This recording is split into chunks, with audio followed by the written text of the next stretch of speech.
One of the most common verses used by anti-Trinitarians to reject the Trinity is John chapter 17, verse 3.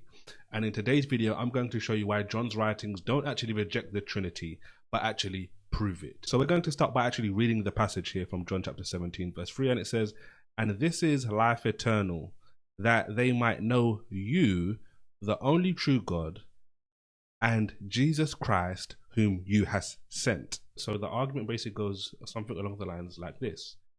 Jesus called the Father the only true God. Therefore, Jesus cannot be the only true. Now, the first problem with this argument is that it doesn't logically follow, right? Jesus didn't say here, you alone are the only true God.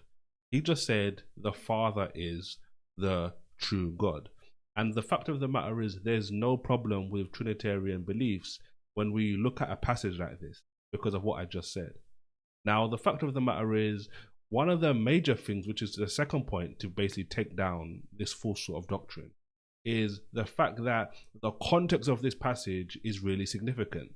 If you didn't know this already, this is a Last Supper sermon, as I commonly call it, and it goes through John chapter 13 all the way through to John chapter 17.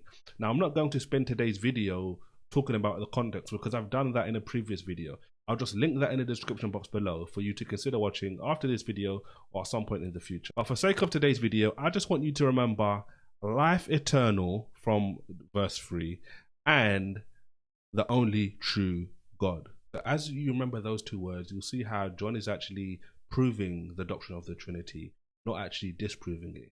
So this is 1 John chapter 1. This is John's first epistle letter. The same writer who wrote the gospel account that we just looked at is also the one who's writing this epistle letter here. We're going to read the first 4 verses, and he begins by saying, "That which was from the beginning, which we have heard, which we have seen with our eyes, which we have looked upon, and our hands have handled of the word of life. For this life was manifested, and we have seen, and we bear witness, and show unto you that eternal life, which was with the Father, and was manifested unto us. That which we have seen and heard declare we unto you, that ye also may have fellowship with us, and truly our fellowship with the Father and with his Son, Jesus Christ. And these things write we unto you." Why? "That your joy may be full." So the first 4 verses in his epistle here are very powerful. They're very insightful for us, and they give us a very powerful gem in regard to what we're talking about today.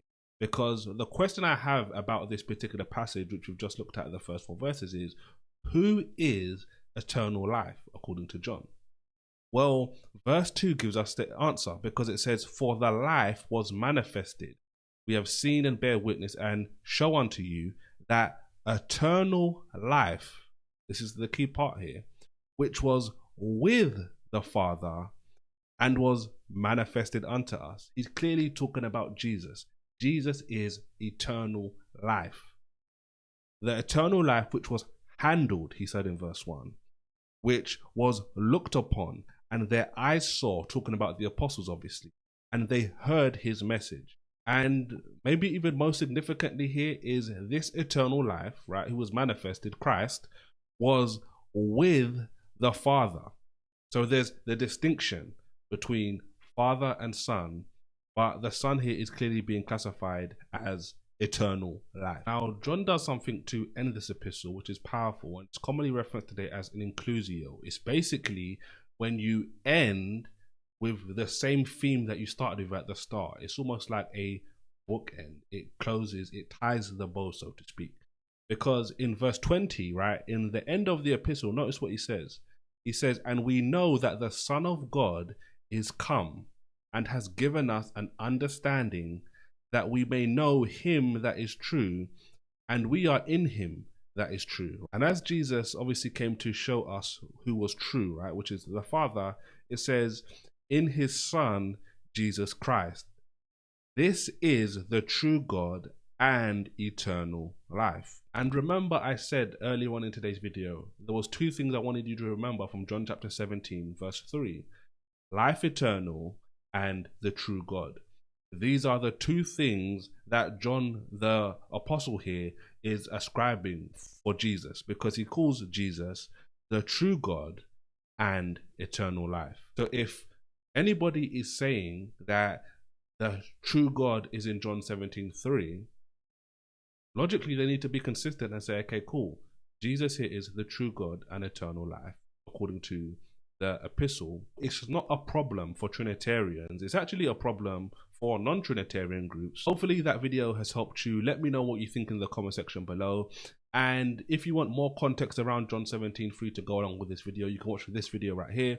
But we have multiple videos on the channel as well, all helping you understand the Bible more. So thanks for tuning in, and I'll see you soon. God bless.